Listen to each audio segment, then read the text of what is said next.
Hello दोस्तों, welcome back to the channel. दोस्तों, जो लास्ट वीडियो में हमने profit and loss and discount का कंसेप्ट पढ़ा था as an application of percentages, उसके बेस पे आज हम न्यूमेरिकल्स देखेंगे कुछ जो कि पेपर्स में अक्सर पूछे जाते हैं। लेकिन सबसे पहले आइए हम देखते हैं जो हमने लास्ट वीडियो में देखा था, एक बार रिवाइज कर लेते हैं फटाफट से कि क्या क्या कंसेप्ट हमने देखे थे। हमने सबसे पहले कॉस्ट प्राइस क्या होता है वो जाना था, फिर सेलिंग प्राइस क्या होता है वो जाना था। ऐसे ही हमने जो बेसिक डेफिनेशंस और कंसेप्ट्स हैं वो जाने थे। प्रॉफिट एंड लॉस क्या होता है, प्रॉफिट एंड लॉस परसेंटेज क्या होता है, किसके रेफरेंस में हम profit and loss percentage calculate करते हैं, मार्जिन किसके रेफरेंस में कैलकुलेट करते हैं। तो इसमें याद रखने वाली बात यही थी कि प्रॉफिट एंड लॉस जो होता है वो हम कॉस्ट प्राइस के रेफरेंस में कैलकुलेट करते हैं, मार्जिन परसेंटेज हम सेलिंग प्राइस के रेफरेंस में कैलकुलेट करते हैं। न्यूमरेटर दोनों में सेम होता है। मार्क प्राइस हम जो होता है वो कॉस्ट प्राइस के रेफरेंस में हम कैलकुलेट करते हैं, उसको मार्कअप बोलते हैं। डिस्काउंट हम जो देते हैं वो किस पे देते हैं, मार्कड अप प्राइस पे, जो लेवल पे प्रिंटेड होता है उस पे देते हैं। तो ये बेसिक फॉर्मूले जो हमने देखे थे कि मल्टीप्लाइंग फैक्टर को हम कैसे लगा सकते हैं सेलिंग प्राइस निकालने में, मल्टीप्लाइंग फैक्टर का फॉर्मूला देखे थे।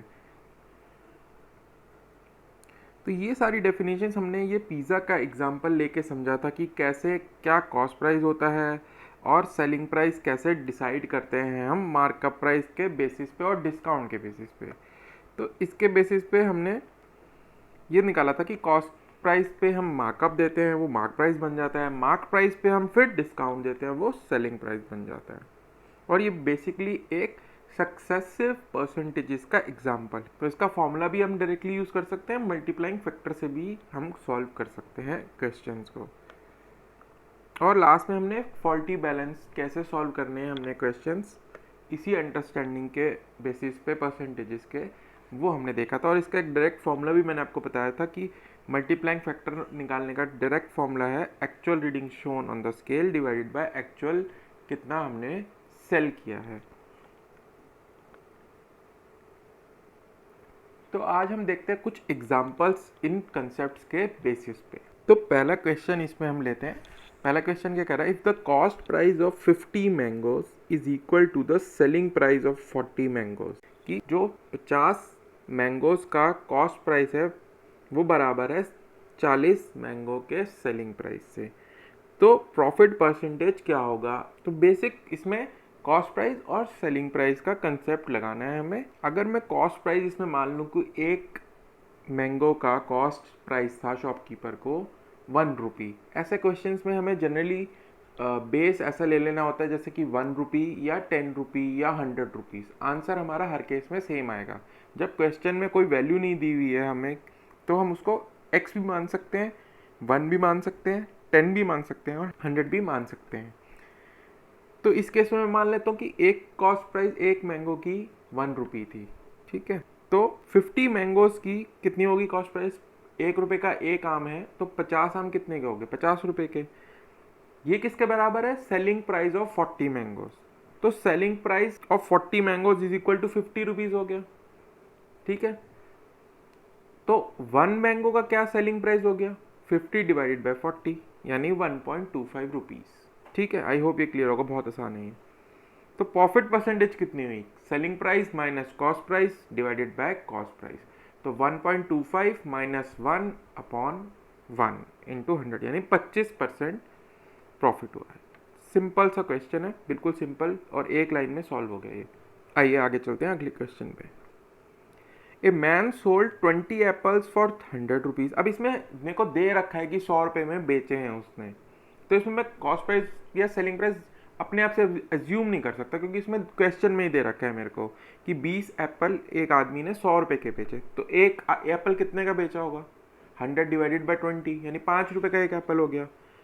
And gained 20%। अब 5 रुपये में उसने 20% की कमाई करी, तो how much did he buy for ₹100। तो मेरे को 100 रुपये में कितने एप्पल उसने खरीदे होंगे वो निकालना है। तो एक एप्पल की कॉस्ट प्राइस क्या हो जाएगी, पहले तो सेलिंग प्राइस एक एप्पल की 5 रुपीज़ होगी। अब इसमें उसका 20% गेन भी इंक्लूडेड है। ये फॉर्मूले से मेरे को निकल जाएगा सीधा कि एक एप्पल की क्या कॉस्ट हो गई, 25/6 आएगी इससे सीधा, 5 rupees minus x divided by x into 100 is equal to 20%। ये पुट करना है मेरे को फॉर्मूले में, सीधा फॉर्मूला, ठीक है। तो 25/6 आ गई सीधी। तो अगर एक एप्पल 25/6 रुपीज़ का पड़ा है, अप्रॉक्सीमेटली 4 रुपये और कुछ पैसे, ठीक है। तो 100 डिवाइडेड बाय 25/6, ये मेरी कितनी हो जाएगी, 100 रुपये में कितने एप्पल मिले मुझे। तो 100 divided by 25/6 which is equal to 24 apples. तो 100 रुपये में 24 एप्पल खरीदे थे उस आदमी ने, और बेचे कितने, 100 रुपये के 20। तो डायरेक्टली 4 एप्पल्स का उसे फ़ायदा हो गया, ठीक है। आइए अगला क्वेश्चन देखते हैं। If the ratio of cost price and selling price is 10:11 then the percentage of profit is. अब इसमें कॉस्ट प्राइस सेलिंग प्राइस का रेशियो डायरेक्टली दे रखा है, तो मैं रेशियो को डायरेक्टली भी यूज़ कर सकता हूँ फॉर्मूले में। तो इसमें मैंने सीधा रेशियो से ही निकाल लिया, cost price divided by selling price is 10/11। So profit का फॉर्मूला क्या होता है, selling price minus cost price divided by cost price. तो ये रेशियो डाल दिया मैंने इसमें वैल्यू, तो आंसर 10%। डायरेक्ट क्वेश्चन जो है ये फॉर्मूला बेस्ड हैं, आप लॉजिक से भी निकाल सकते हैं और सीधा फॉर्मूले में डालेंगे तो सीधा आंसर भी आपका आ जाएगा, ठीक है। अब इसको मैं एक तरीके से और कर सकता था, मल्टीप्लाइंग फैक्टर निकाल सकता था मैं इसमें। मल्टीप्लाइंग फैक्टर क्या होता है, selling price divided by cost price. तो इस केस में क्या होता, सेलिंग प्राइस और कॉस्ट प्राइस का रेशियो क्या हो जाता है, 11/10 हो जाता है, यानी 1.1 मेरा मल्टीप्लाइंग फैक्टर आ जाता, राइट। तो 1.1 मल्टीप्लाइंग फैक्टर है, तो हमने क्या देखा था, मल्टीप्लाइंग फैक्टर में 1 प्लस पॉइंट एक्स लिखते हैं। तो 0.1 मेरा क्या हो जाता, प्रॉफिट। तो प्रॉफिट परसेंटेज कितनी हो जाती मेरी, 10%। यहाँ से डायरेक्टली एक लाइन में भी आ जाता, ये सब फॉर्मूले में डालने की भी जरूरत नहीं पड़ती। तो जोन सा मेथड आपको जल्दी अच्छा लगे वो आप यूज़ करिए, जिससे आप कंफर्टेबल हो, और ट्राई कीजिए कि स्पीड बढ़े आपकी। तो आइए अगला क्वेश्चन देखते हैं। एन आइटम कॉस्टिंग 840, यानी कि उस आइटम की कॉस्ट इसमें डायरेक्टली दे रखी है 840। तो इसमें भी मैं एज्यूम नहीं करूँगा x या 100 या 1 कुछ भी नहीं एज्यूम करूँगा, कॉस्ट दे रखी है डायरेक्टली। कॉस्ट प्राइस क्या है, 840। Was sold by the shopkeeper at a gain of 10%। Shopkeeper ने उसे 10% के गेन पे बेचा था, ठीक है। Again it was sold by the new buyer at a loss of 5%। नए बायर जिसने खरीदी थी उसने 5% लॉस पे आगे बेच दी उसे। तो वो पूछ रहा है कि जो फाइनल सेलिंग प्राइस था सेकंड बायर का वो क्या है, ठीक है। तो अब इसमें भी बहुत आसान है, ये तो सक्सेसिव परसेंटेज से सीधा एक लाइन में निकल जाएगा। सक्सेसिव परसेंटेज है कि पहले 10% का प्रॉफिट हुआ तो प्लस 10%, और लॉस कितना हुआ, -5%। तो सीधा मल्टीप्लाइंग फैक्टर भी निकाल सकता हूँ, नेट मल्टीप्लाइंग फैक्टर, या फिर formula a plus B plus AB/100 से भी परसेंटेज सीधा निकाल सकता हूँ मैं। तो सक्सेसिव परसेंटेज से कैसे, 1.1 10% का गेन हो गया इंटू 0.95 5% लॉस, तो नेट कितना हो गया, 1.045 नेट मेरा मल्टीप्लाइंग फैक्टर हो गया इस केस में। तो फाइनल सेलिंग प्राइस कितना होगा, 840 इंटू नेट मल्टीप्लाइंग फैक्टर, तो 877.80, ये मेरा आंसर है।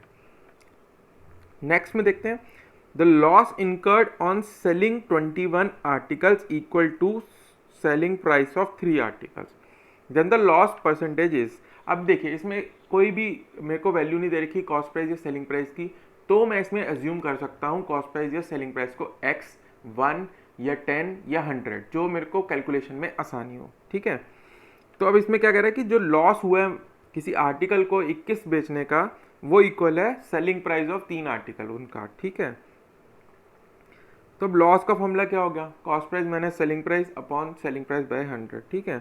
तो selling price of 3 articles is equal to cost price of 21 articles minus selling price of 21 articles. ये कैसे मेरे को मिला, इसमें दे रखा है ना क्वेश्चन में, selling price of 3 articles is equal to loss of 21 articles. तो लॉस कितना होगा 21 का, cost price of 21 articles minus selling price of 21 articles, right.